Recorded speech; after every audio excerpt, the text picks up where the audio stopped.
Hello, this is the Talking Apple podcast, the videos on YouTube. We're just going to do a little brief video to review a new app for the iPhone, the GarageBand app, as you see it here. It was released on the iPad earlier this year, but there's been a release for one on the iPhone now. So I thought I'd just, for those that are interested in the application, see how it works on the iPhone, I thought I'd show you all how that works. So it works very similar to the iPad version. So I just thought I'd sort of demonstrate a few little bits of the app. So first of all, here's the sort of songs tray, if you like. If we can add obviously a new song and start a new one here. The instruments, they're all the same as the iPad instruments and work in a similar way. So first, I guess you make a little song perhaps. Stick some drums in there so as you can see the kind of display. If you had the iPad version or if you've seen the iPad version, you'll know what it's all about.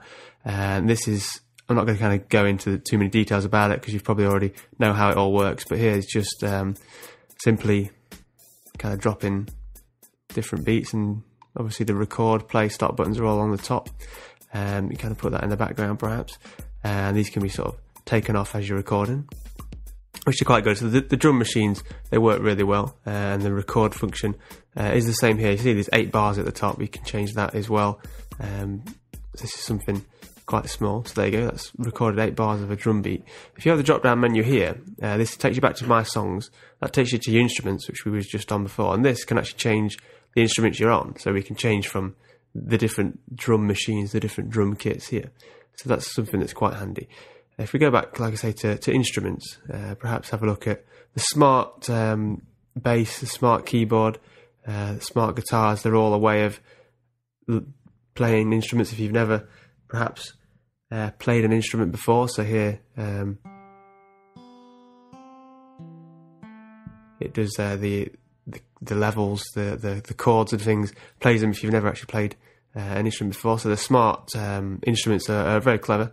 Obviously there's the keyboard one, there's the bass one as well. So that's something else. If the keyboard app here, just like most kind of keyboard apps on the iPhone, just has a small keyboard down the bottom. But out of all the apps that I've used that do use a keyboard on the iPhone, this is probably the best, and it works really well. It's got the touch sensitivity as well. So if you hit it harder, it makes a louder sound than if you hit it softly. So that's something that's quite handy. That's quite good to use. The sustain pedal as well, so it holds the note down, even if you don't have to obviously hold it down yourself. There's different features within each instrument, or they're all different. Again, like I say, if you drop the menu down, press the grand piano bit, it brings up all sorts of instruments that we can use, just like on the iPad version again, and different keyboards. It changes the look for whatever keyboard it may be. And there's different functions like arpeggiators on there, which has different settings that are changeable as well, which is good. So there's lots of sort of things you can do, and if perhaps we can record on top, do it just another level, just to sort of show you how it all works.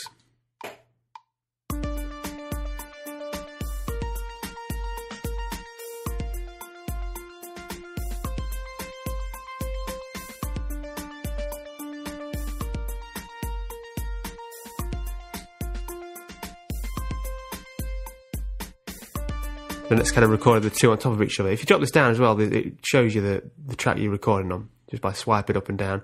And here's the effects for the track as well, perhaps if... It's just kind of turn the knobs there to sort of change bits about it.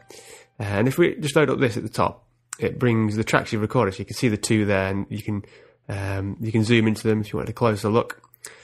So perhaps this one here, if we... perhaps double tap, I think it is. There you go. You can do different bits, delete it, loop it. If you split it as well, it brings up this little scissors kind of icon here. Pull that down, it'll split it in half, so you can split it and maybe delete one you didn't like. Pull it to the side. You've got your master kind of volumes for each track. You can listen to just one track, or you can mute one track and obviously add another one. So that's something that's quite good. So that's obviously editing all your tracks here. There's loads of loops as well that you can add. Perhaps whichever. This is obviously the drum settings. You can add different loops in here. If you hold it down, pull it out, you can place it in there, and it'll add it on top of the track. Obviously, like I said before, there's many different sort of settings for each track as well. So you can check the reverb, the echo, the track volume and stuff. And on top of that, different, like I said, you can change settings about many different bits of the track. So there's loads of different features of it. And like I say, it's just a simple kind of demo there. But there's the smart instruments as well, which can obviously make music quite well, which is quite handy.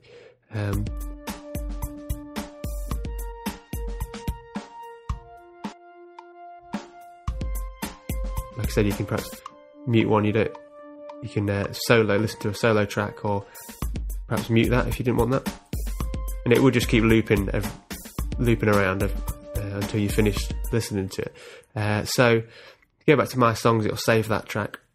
Perhaps click on it, you can change the name of it,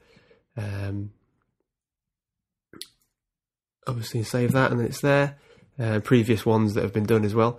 You can export the songs as well to iTunes. You can email it as an AAC track as well, and not only to just iTunes Music, but also GarageBand, so you can take it to your computer and carry on using it. Like I say, these are features that are all on the iPad as well, but just it's nice to see how they work perhaps on the iPhone as well. So it's something that's quite nice there. There's probably another little thing that I perhaps didn't mention before for instruments. There's guitar amps. So in here, if you connected up a guitar, use the microphone, you can use different amps that can have different kind of settings for having a live acoustic recording of a guitar, which is great. And perhaps as well, there's different pedal effects that can be used too. So that's quite good. You can add those on as well and change different bits about them. So that's for guitarists. That is something that's quite good with a built-in tuner as well.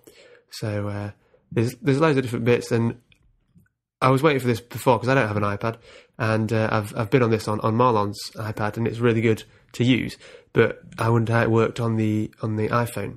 Obviously, there's audio recording as well there, but it does work really, really well. And even though there's a small screen, and as you notice, the keyboard is fairly limited in what you can do. You can change obviously the octaves up one or down one, but you can't really slide the keyboard, so it's not always quite convenient for making music on. But it's obviously nice for when you're mobile. You can use the GarageBand app, and it works just the same as the iPad app, with just as many synths, just as many loops and beats and instruments. So everything is there that's on the iPad version. So if you do like the iPad version, or you like the sound of the iPad version but don't have an iPad, but you've got an iPhone or an iPod Touch, obviously, then this is the app for you. So it's the GarageBand app, and it's only $2.99, I believe, as well on the UK Apple Store. So go and give it a go. So just for a little demo there, just to show you how it all works. But this has been another Talking Apple video. Go and check out our website, talkingapple.co.uk. We have a podcast every week, which is on iTunes, so go and download that. But stay tuned for more videos and subscribe to our YouTube channel.